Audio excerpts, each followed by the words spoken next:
Well, g'day, Max there again. Welcome back to the shop.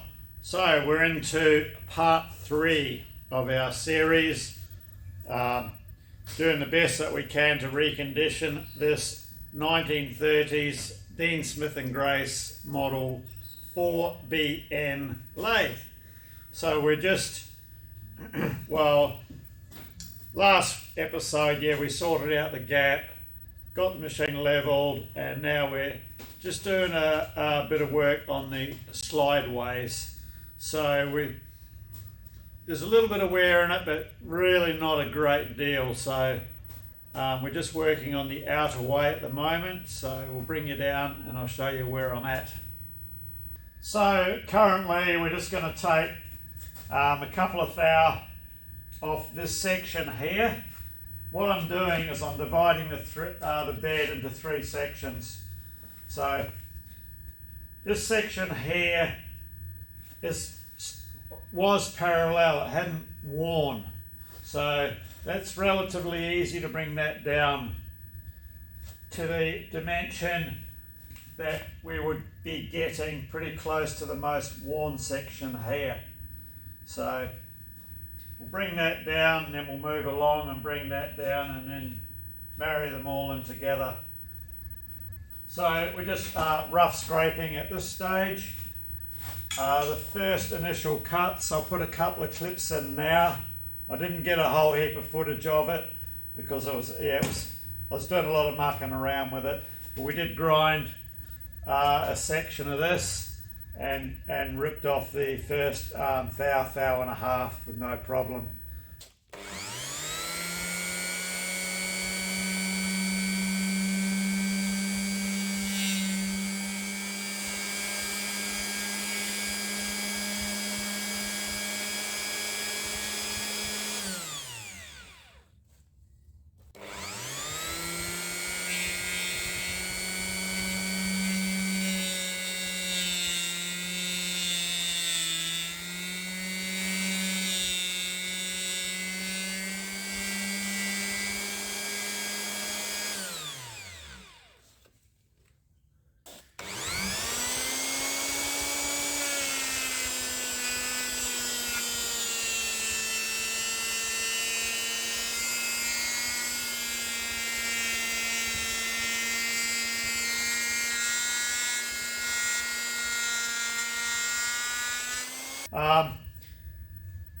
It's a bit, but I'll get into what we use to grind it at the end of the video. So just for now, we'll concentrate on getting our scraping done. So we've rough scraped this area, and I've just blued it up again, and I've got to take some more off the upper half all of the way along. So as you can see in this upper half, I've got the blue transferred over, and how I'm doing that is I have 2 large parallel strips bolted together, and that ensures I stay at 90 degrees. So yeah, just digging it out with a roughing scraper. So I'm just about to do another pass on this blue here. And I'm also keeping a close track on my measurements with the dial indicator, picking up between where we're scraping and the inner reference way here. Same as we did on that sled in the last video. And then also backing that up with a micrometer measurement across the inside of the tailstock way. I can't rely on a measurement spanning this way because of there's wear. There's actually more wear on the inner way further down than what's out here. So I'd rather not start measuring here. I know I could do it for this section, but not further on.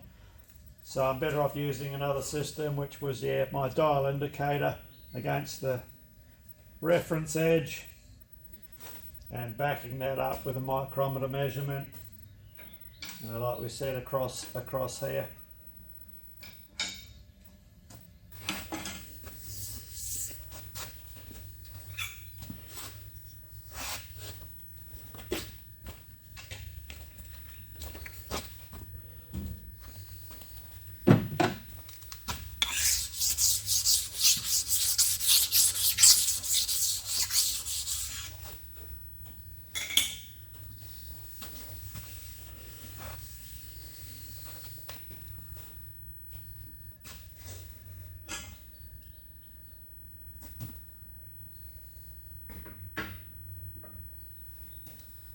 So we'll just put a bit more blue on our parallel.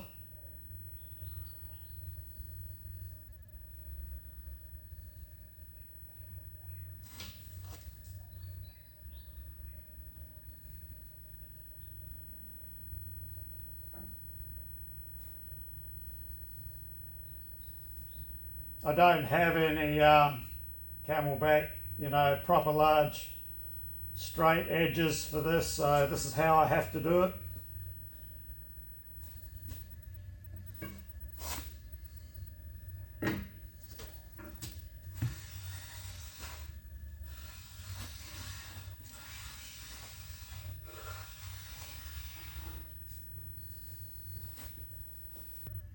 So yeah, a long way to go yet, but it's slowly getting there.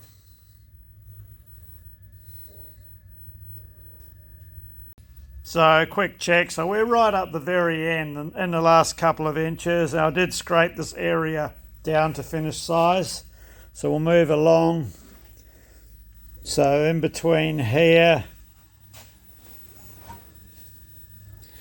and here is where we're working at the moment. So if we head all the way to the headstock, sort of up here, this is where we've got to finish up around here.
Okay, that's this rear third rough scraped in to dimension where we need it to be at the moment.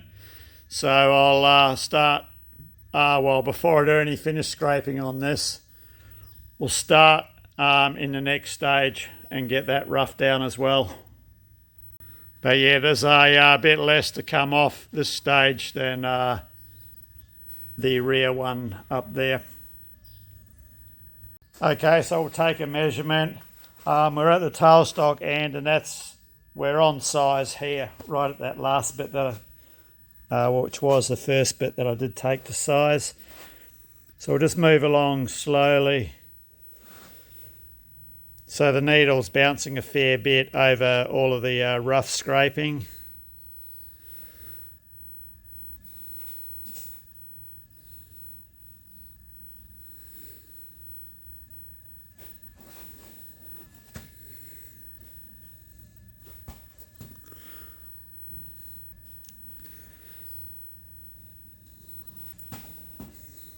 So we're coming up now to the edge. We're on the edge of the area we've been working, and on the back on the unscraped portion of the bed. You can see we're on size. There's a spot there that's on size, coming up to the gap, which is right here. So not too bad. So yeah, that's the rear third roughed out to size. So we'll bring the middle third down to the same dimension.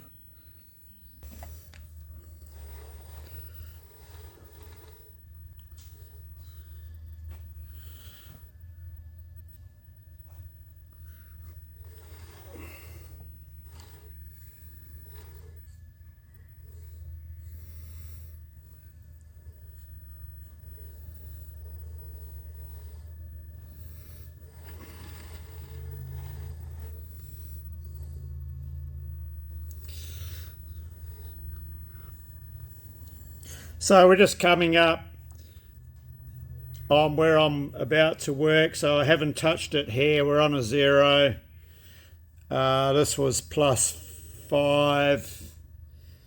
You know, we're still a little bit high, and this was +1. And then we go back to where we haven't touched here.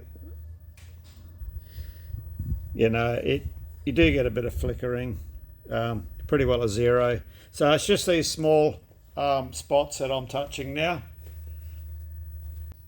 So we're pretty good now. I've just been over that where we were 0. So we're 5 microns high, 10, 5, 5, and back to a 0. So just going to take a bit off here. We're this 10 micron section here, so we'll just go over that first, you know.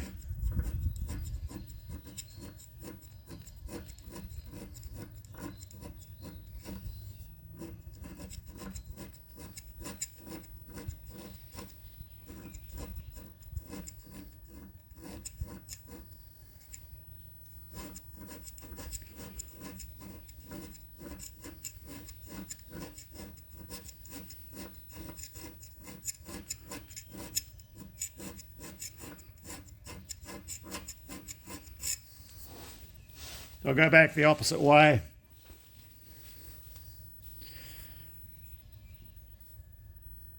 Oh, actually, I'm going to take a large section going back the opposite way. Let's reposition you.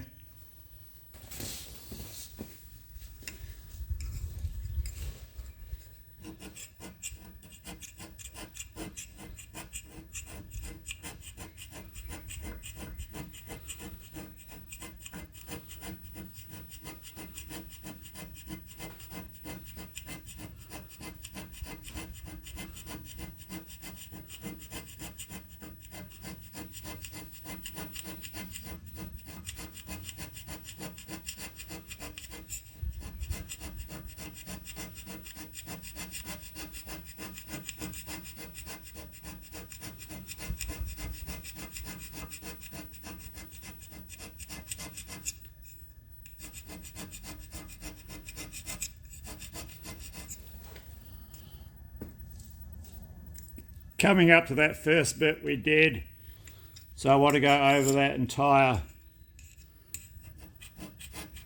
section.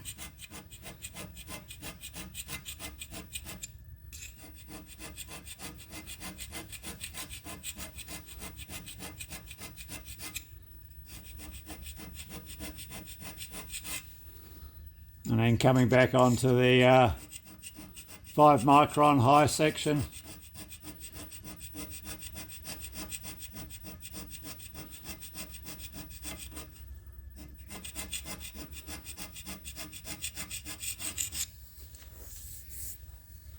Bit at a time. So the bit we've just done there, we'll just give that a squirt.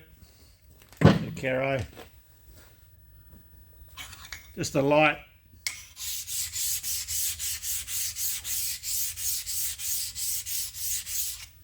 Light stone.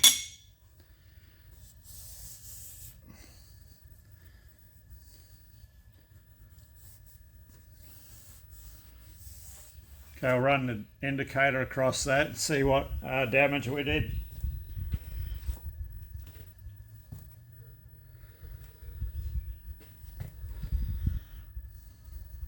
We've got to do this from the other way. Hang on. So we're just picking up over where we've just been. So we were 5 microns high. We were 5 microns high. We were 10 microns high. We were 5 microns high. Back to 0. I haven't done, there's a spot down here I haven't done yet either. But yeah, you get the idea. So I'm going to peck away at the rest of this exactly the same way as what we've just seen there. And I'll bring you back for our final run across, our final dial indicator reading. Okay, so for now I've gone as far as I'm going to go with this outer way at the moment. It's actually not that bad now. Bit of a mission, but yeah.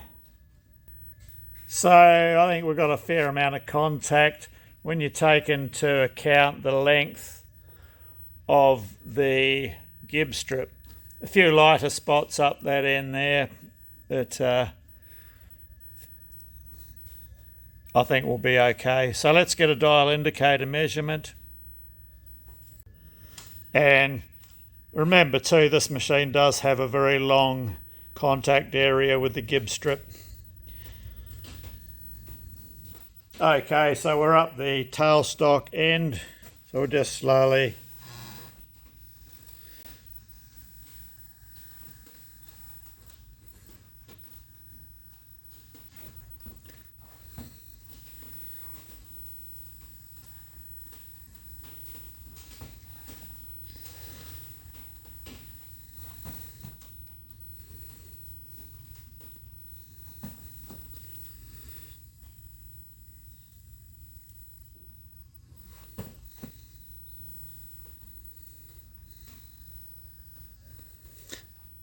bit of a hollow here, but it's not that much really. So we're just coming onto the gap now.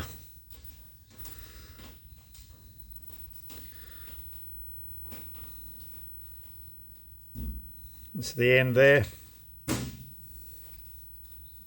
I'll just run it back.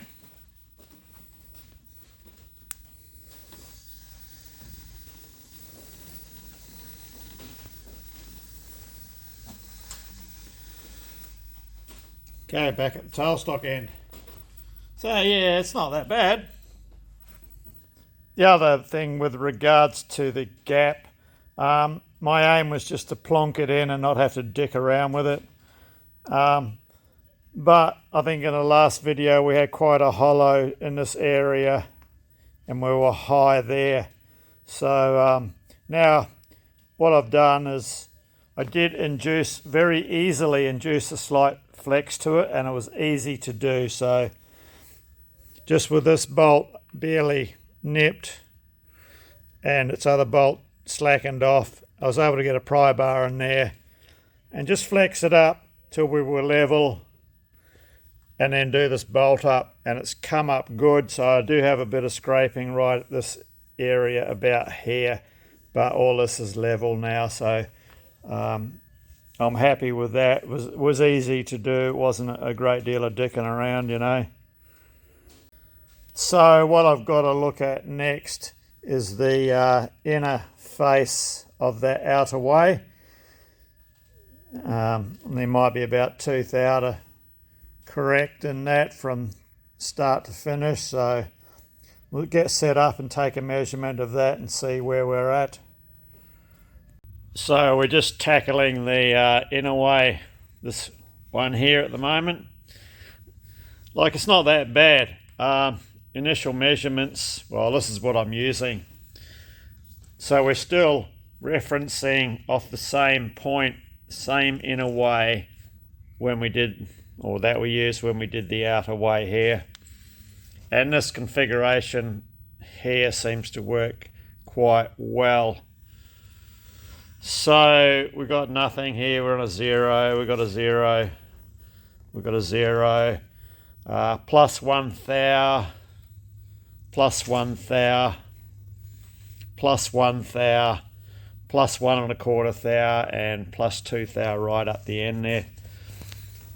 So we'll just take that back with a scraper. It's really only half the length of the bed that we have to do, and it is darn awkward to get in there to scrape this face.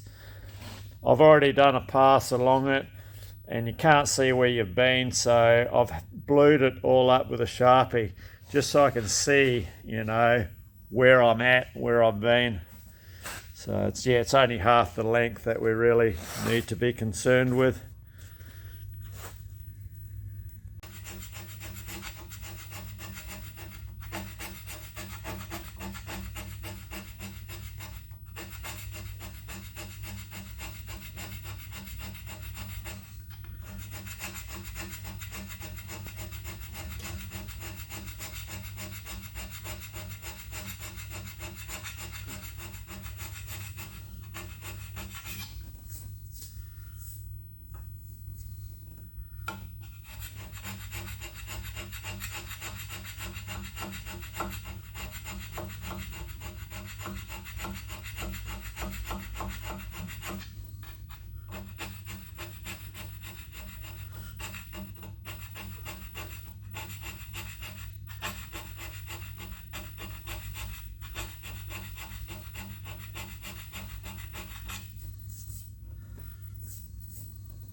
Yeah, so as you can see, it's not very awkward, is it?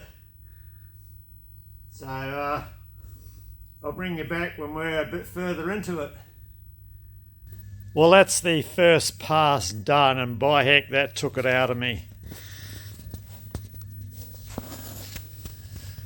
Not sure, can't really sort of get the right angle to get down in there. Anyway, so that first pass, it brought our end where we were a thou and a half and 2 thou extra on width. We brought that down. We did step scrape that a couple of times, and now we've brought it down to a good solid thousandth. Where we were 1 thou, we're still pretty well to a couple of tenths under. So that first run along from there back to the end there, we took a good couple of 10,000ths off it. So what I have to do now is try and get myself on the somewhat sort of an angle of the dangle where I can scrape from the opposite direction.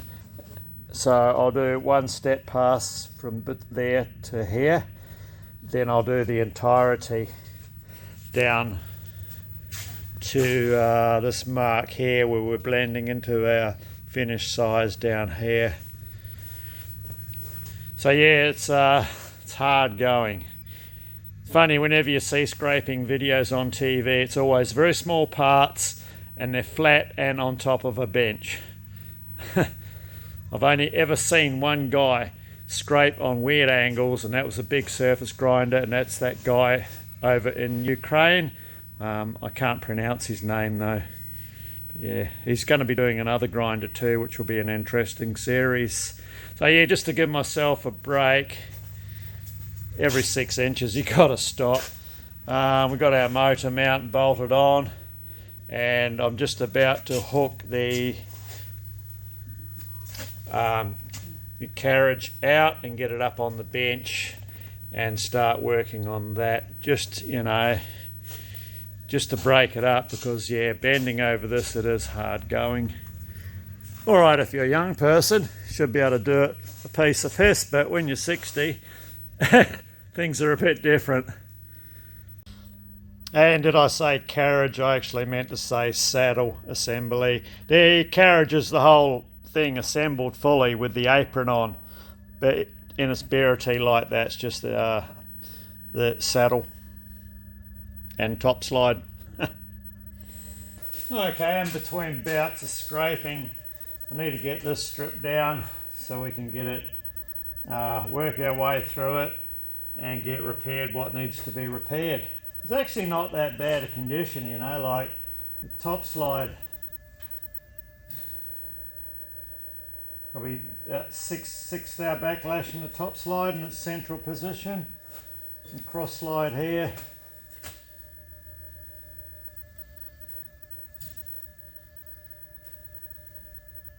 Probably 35 thou ish.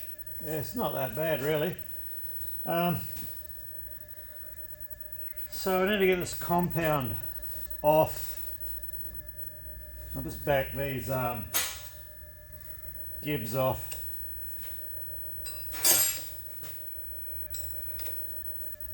Oh, beautiful. So these this machine has some very solid gib arrangements in it.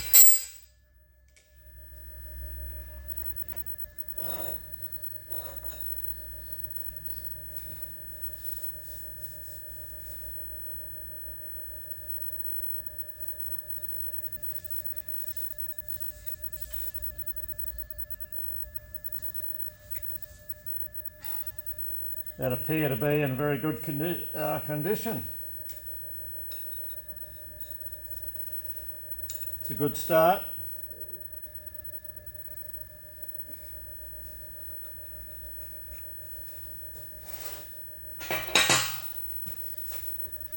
So we need to get our screw out now.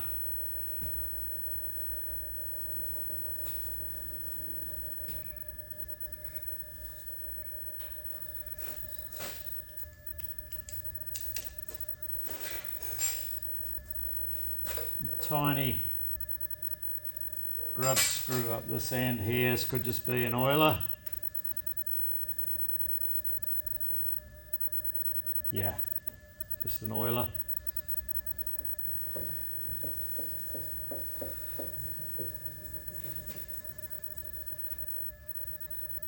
Same with this end here.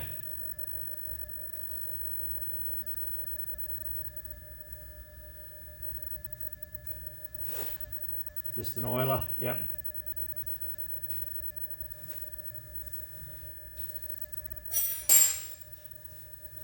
Yeah, so just pulling every screw in sight out of all this in an effort to get our top slide screw out. It's all got to come apart anyway.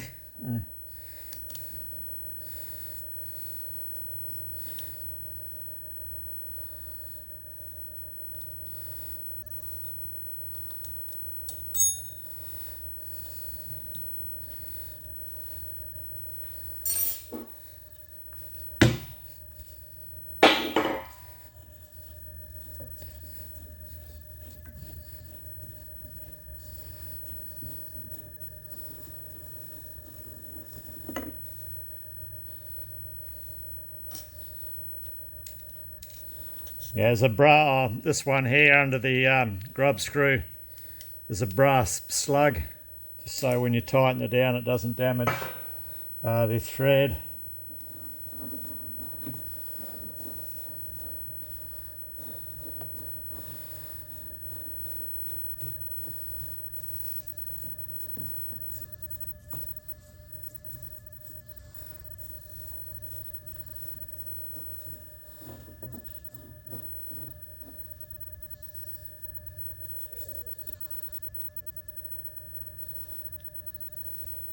Okay, well the dial is supposed to rotate on this part, but she's a bit stuck.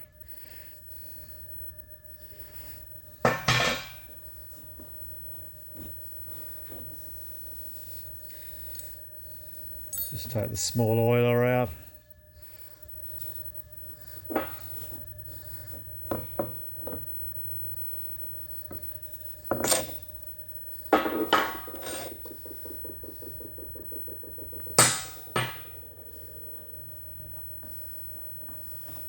All going well.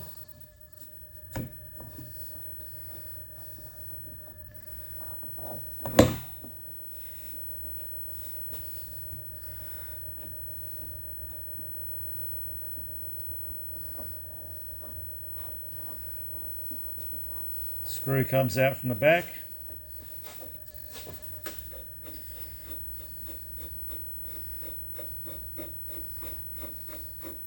It's all a bit of a mystery. I mean, I've never stripped down a 1930s DSG lathe before.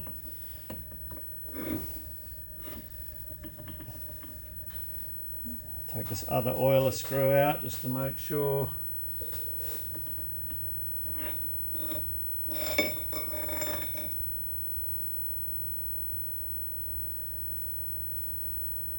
First glance looks to be in good condition.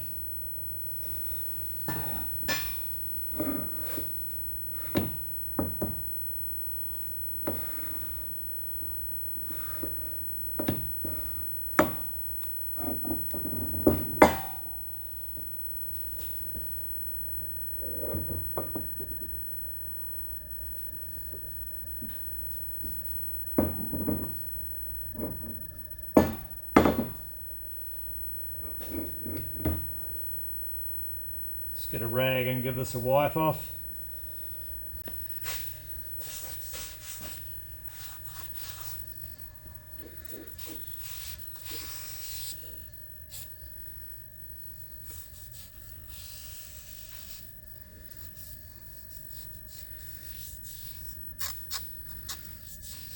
A bit crusty under there, but generally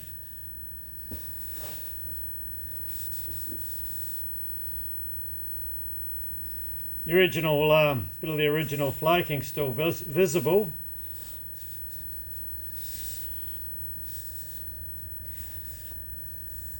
No scoring or anything that we don't want to see. Okay, so we'll set this aside.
Well, that's all in very good condition under here.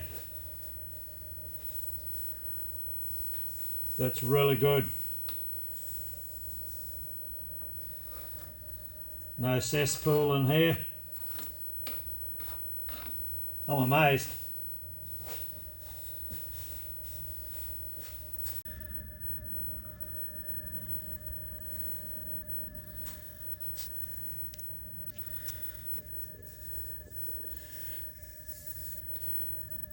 Oh, there's no step there or anything. That's just the difference in surface finish from this side being exposed to the air and this side not, you know. Even underneath. It's all, yeah, really good. And this was the underside of the compound, you know. You can still see a bit of original flaking. Not much, but you know. And so that's more moisture, bit of H2O damage than anything. Even the other side of the compound.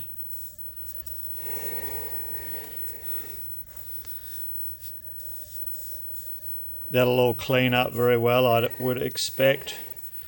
So not really seeing any issues here at all. All I'm seeing is really good for the age of the machine. Okay, so cross slide. We'll get its gib strip out. Starting to get my breath back now. That means I'm going to have to go get this off and duck off and do another bout of scraping. Oh, it's so monotonous to do, but you know, it has to be done to bring this machine from reasonable to good.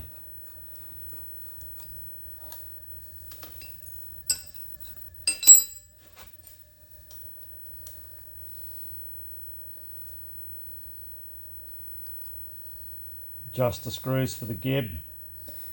Yeah, they appear to be just a big, large parallel gib.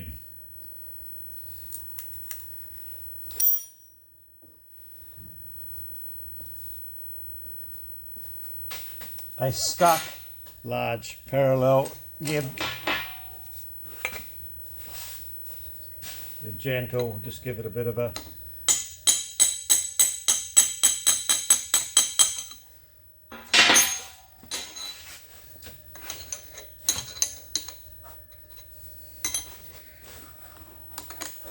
take it out the back.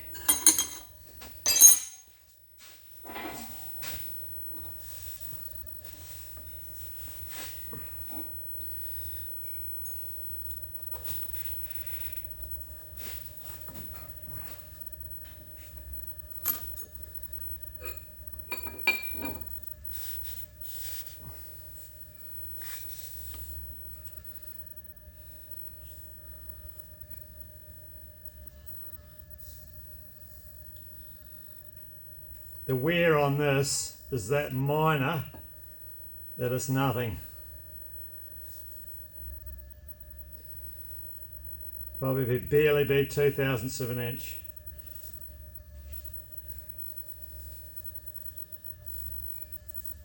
Okay.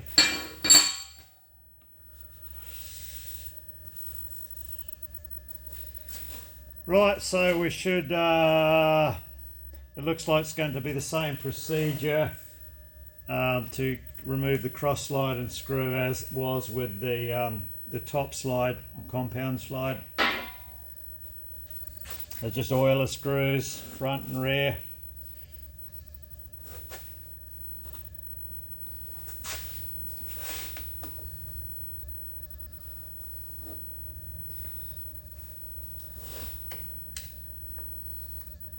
We have the retainer screw for this part here.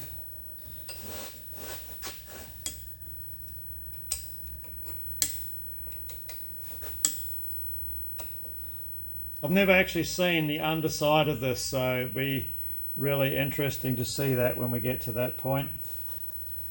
See the condition, you know, where it goes on the slideways. Okay, we've got this nut to get off here. Oh, hand wheel's a bit munted. She's Had a few serious bingles.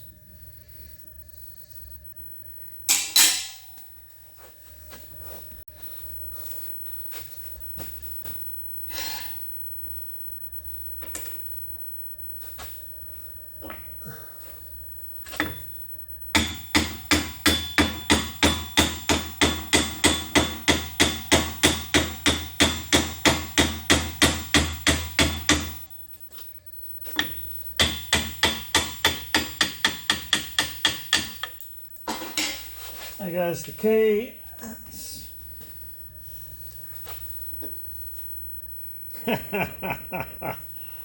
Oh, would you have a look at that?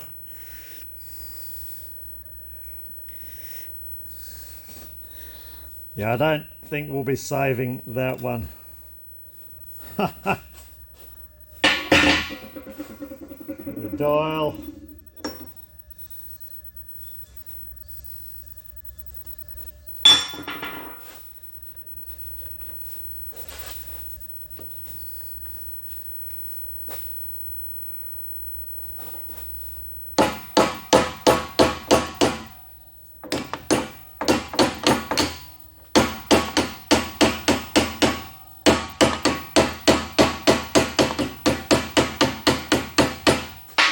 Oh, this has been broken at some stage too.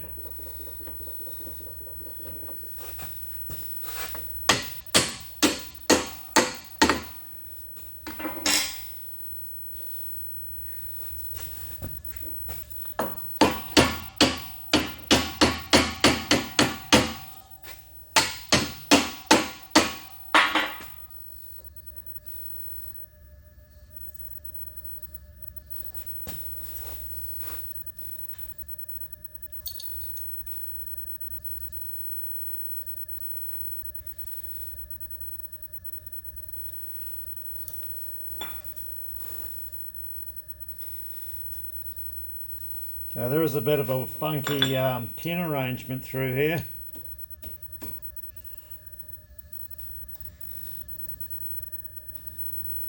And it's to do with a friction drive for that dial.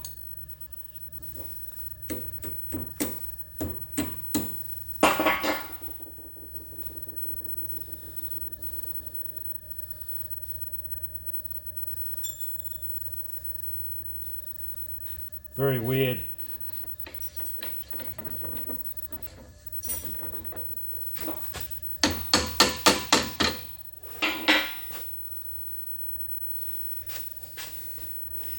Yeah, let's had a major break and a very dodgy looking weld repair at the back, so not sure what we'll do about that yet.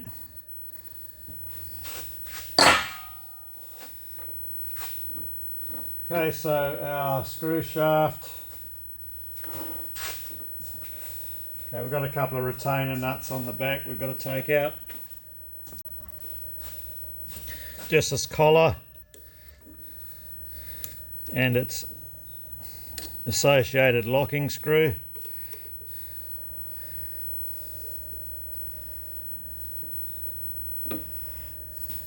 Okay, there's nothing underneath the locking screw, so we need to give it a bit of welly in the right direction.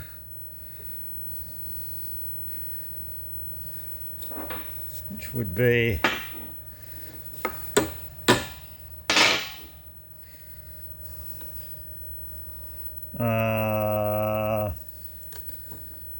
doesn't appear to be a left-hand thread. I'm looking at the thread on the end of this adjuster.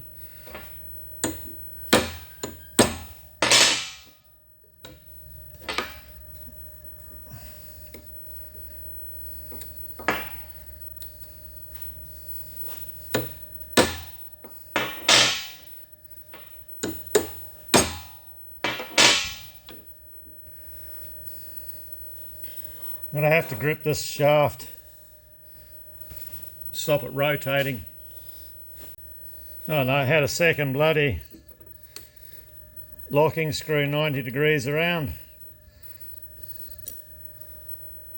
Okay, lucky we didn't get drastic before I realised that.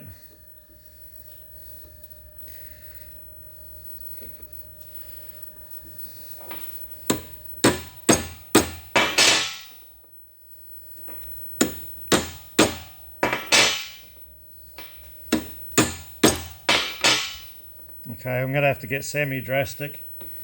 It's rather firm on there.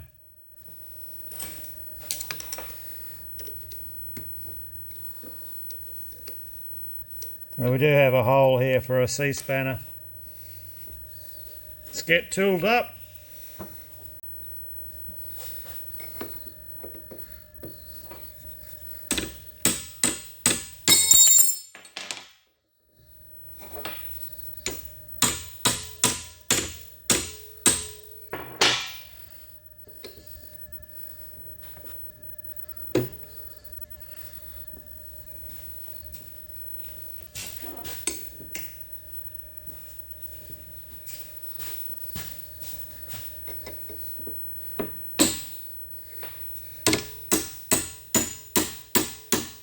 Okay, well that's rather tight. I'm going to have to get something a bit serious to grip the other end of the shaft to stop it rotating. Yeah, I only had it very lightly gripped in this area just here, which does nothing, with a pair of vice grips, which I don't like using, but sometimes you do. I mean, it could have come easy, but it's not going to. So I think we're going to have to put our hand wheel back on and secure that.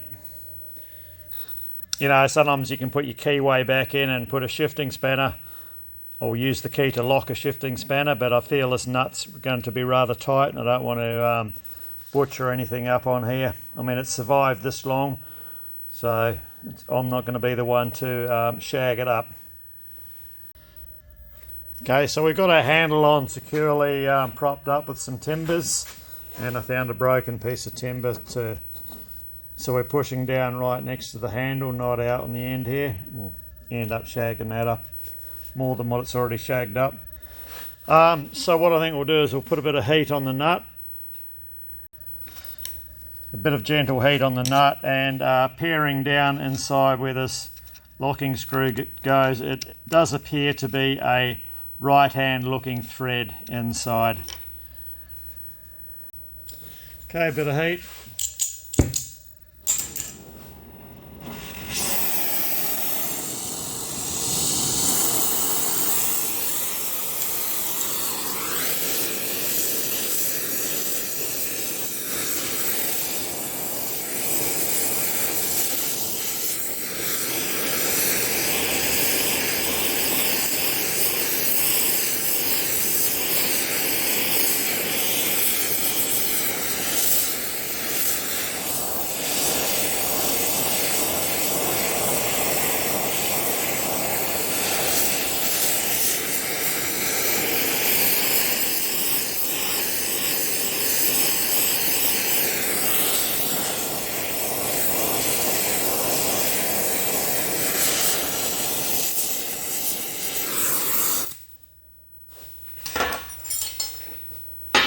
Just a gentle heat, you know. Oh, there we go, we're away.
This other thing, there's a washer as well.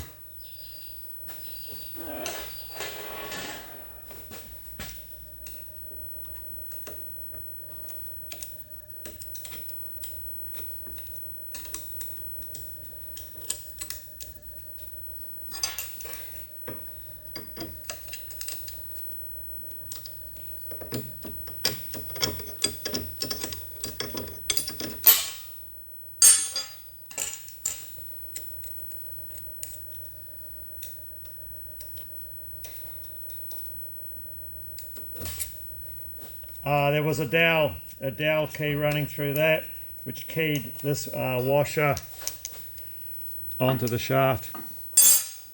That way the twisting of the screw has no effect. It won't back that nut off. Okay. So we should be able to remove our hand wheel.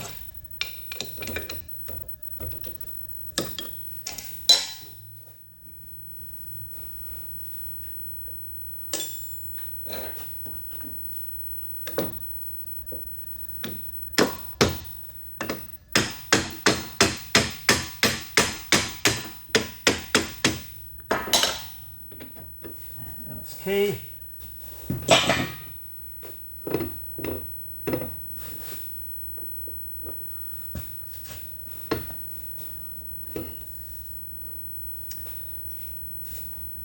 And release the nut, this nut, which is the locking cap screw for the shaft nut. I'll just set that in there aside for now, because now I don't know if we can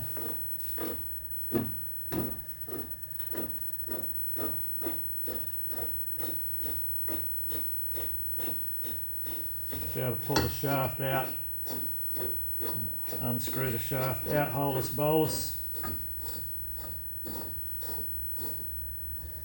And there's its drive gear. Let me swing you around. And I'm just looking at the condition of these teeth, and they might as well be brand new. They might as well be a brand new gear. That there's nothing, there's no wear on it. Oh yeah, it's gone shiny, but let me see, I'll zoom you into a brand new bit where nothing happens in our area. Okay, that short band there is brand new from factory. So we run on this full face, and like there's nothing. Both sides the same. That's really good to see.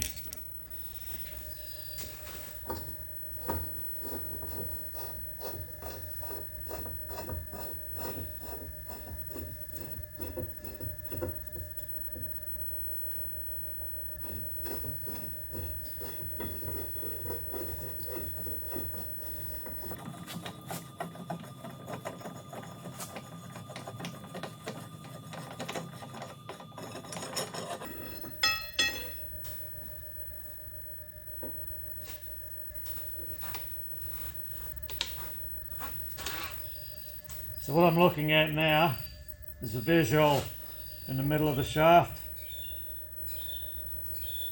comparing it to the ends.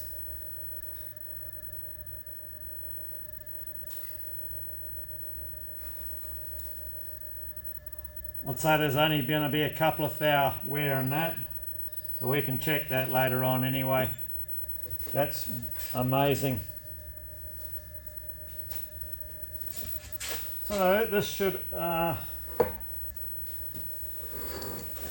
off.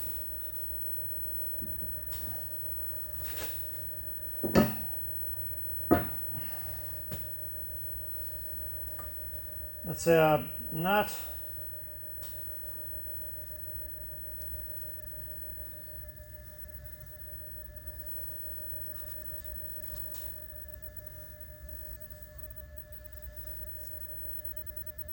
That's a genuine, that's an original part too. B1168, I'd say that's genuine. This is not a remake or anything like that. And the inside looks to be really good.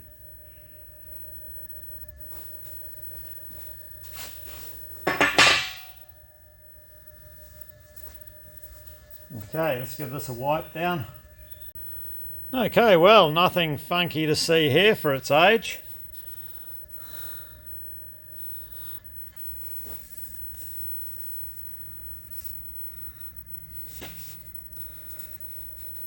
There's no deep scratching at all. Minor scratching, very minor. There's no wear across here. Likewise when we come up here. Will be interesting to take some measurements and just see what wear is in it. I mean, there will be some. Everything feels really good. Interesting to note, this cross slide slides there. It uses all 4 surfaces plus the 2 dovetails. So we have there, got a gib there, sliding surface, gap, sliding surface, sliding surface. So it runs on a big area. That being said too, the saddle actually runs on 3 ways. So you got the outer, one closest to the operator, and it runs on a centre way as well, which also shares the tailstock way. I only just realised that. We'll see that when we flip this over, which we're about to do now.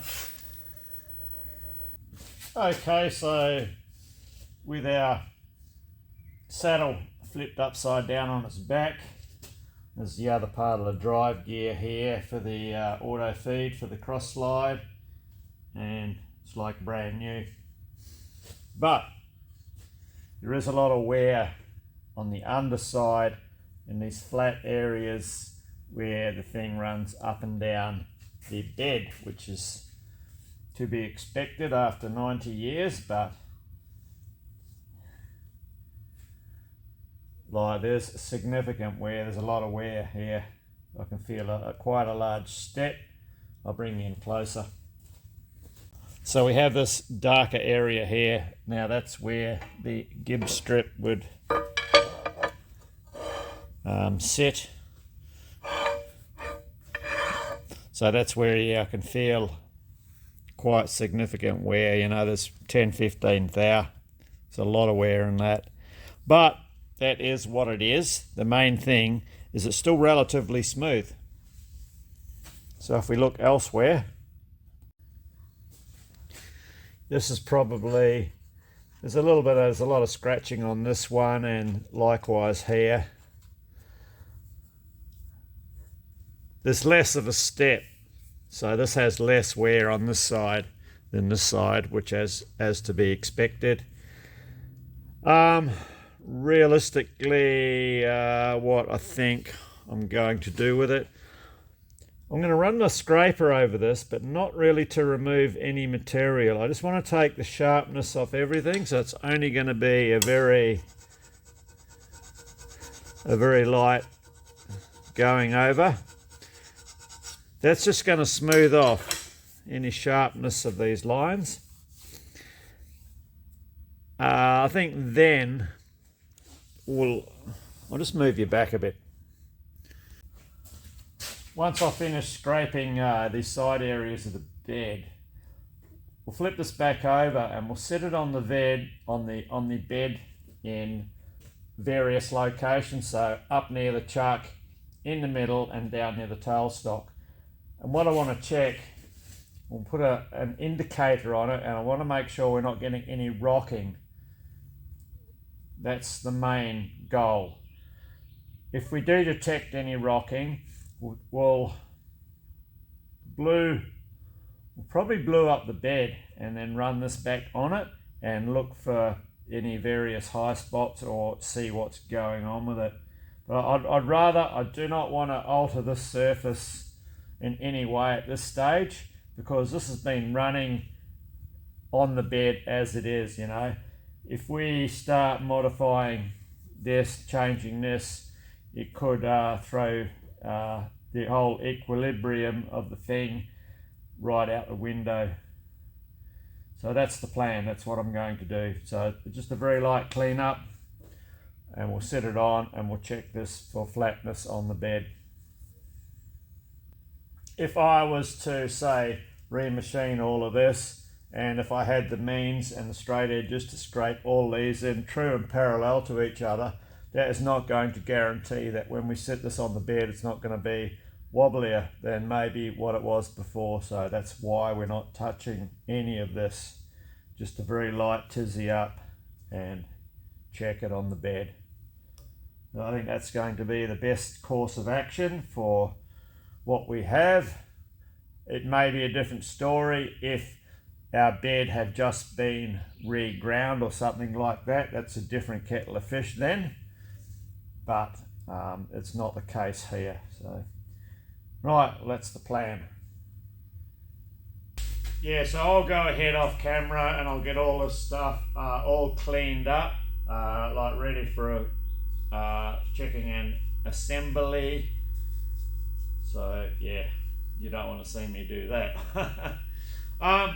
Now at the start of the video, we played around with a little bit of grinding on the bed. I was just having a bit of an experiment, and I said we'll get back to this at the end of the video. So let's go and visit that now, and I'll give you my thoughts on grinding slideways in that fashion.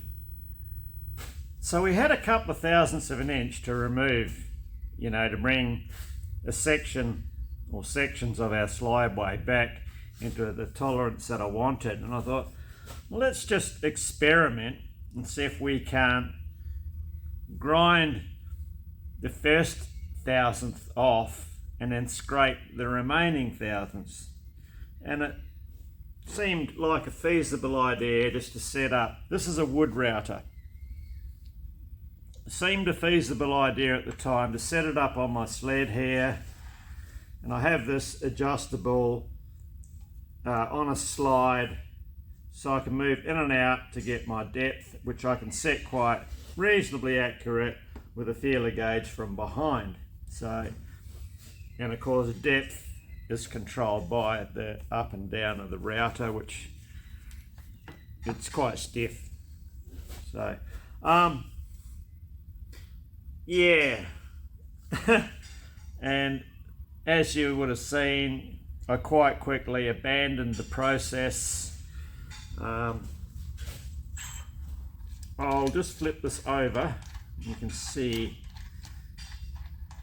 how I set the thing up. Okay, I'll come in closer. So all I have is the router driving the spindle assembly. Now this is a 15mm diameter spindle held captive in a separate housing. So we're just relying on the router to rotate the grinding wheel, you know, and this is rather stiff, and I figured there's enough rigidity in that just to take some light cuts off. All should be well. Well, not really. What happens, even though I'm on a quite a rigid base with good guides underneath, so I'm getting no issues with movement where I don't want to. What actually happens, your grinding wheel will just follow the existing wear. So if I set like a half a thousandths or, you know, thousandths of an inch cut at the end of the bed and push down, that cut should then drift out to nothing and stop cutting halfway down the bed where we're running into the worn area down here. And you'd think that's how it would work, being as there's no perceptible play or anything like that. What actually happens in practice, because you do have you need a bit of pressure on your wheel for it to cut. It's only very light, but you still have to have it. Your wheel will keep cutting past your set cut, and it will just follow and start marking where you don't want it to cut, you know. Like you've got that first thousandths of an inch you want to remove, and the second half of the bed, the wheel should cut should stop cutting, but it doesn't. It mimics what's there for the whole length of the bed. So with that thought in mind, you're going to end up grinding where you don't want to be grinding, and you'll end up chasing your tail. What I didn't want to lose, because, all right, with our wear here, we still had our good parallel sections. We were able to keep control of what we were scraping, keep everything in alignment. Now, I was figuring I'm going to start and lose that advantage because we can't control, we've got no fine control over the flex and the spindle and that, which is why the wheel will just follow what you're grinding, and then it will meander into where you don't want to be grinding. So at the end of the day, this idea does not work. You've got to have a setup 10 times more rigid than this. But I wanted to try it just to see if it would actually work and how it would react, being as we have the inner way to do on the JFMT, and the setup I'm building for that, well, I've got a long way to go with it yet. I've started building it super solid, which is what I thought we'd need, but I just thought let's just try this and just see how it goes. You know, being, as you see these videos with, you know, certain countries where they're grinding lathe beds on setups 10 times jankier than this. Well, at the end of the day, they'll probably fall in an accuracy of within 5 to 10 thousandths of an inch, which is probably, they're probably happy with that, that I would not be. I have to be, you know, we need this bang on, as close as well I can possibly get it, and that's why I've reverted back to scraping. So yeah, basically in a nutshell, they'll just follow the wear and you will not grind a flat line with them. And that's, yeah, the nature of the beast. So yeah, some people are lucky enough, there are places around the world where they can strip their machine down, hand over a couple of grand and have their slideways reground. You know, there's people out there that do it. Over here in Perth, yeah, could have that done possibly, but certainly would not be cost effective in any way at all. You know, the cost would be right up there. We will finish this by scraping, and as I said before off camera, I'll get the other parts all prepped, cleaned up, and we'll do a trial fit on the bed, check for rock, and we'll just go from there and see what happens. That's all I can do. Fingers crossed. Yeah. Okay, we'll bring this one to a close here. So anyway, cheers, thanks for watching, and yeah, come back for part 4, and we should be fitting our saddle. Cheers. Oh, just a quick note on the Casto. We're just waiting for a blade to come in now. All its issues have been resolved. I'm just in the middle of making up the blade holders. So yeah, we just, as soon as the blade turns up, I can finish the blade holders, and she's ready for some test cuts. And yeah, lastly, we are actually supposed to be working on this HPM, as I figured I'd be into this at the end of this year. This looks like that's the start on this is going to be delayed next year, as I have to really push hard and get this Dean Smith and Grace up and running, because it's the only machine that I've got a chance with to cover the JFMT when we do the inner way on this one here. Yeah, which is this one here. I need that sorted, and I cannot afford to have this machine down without another machine to cover it.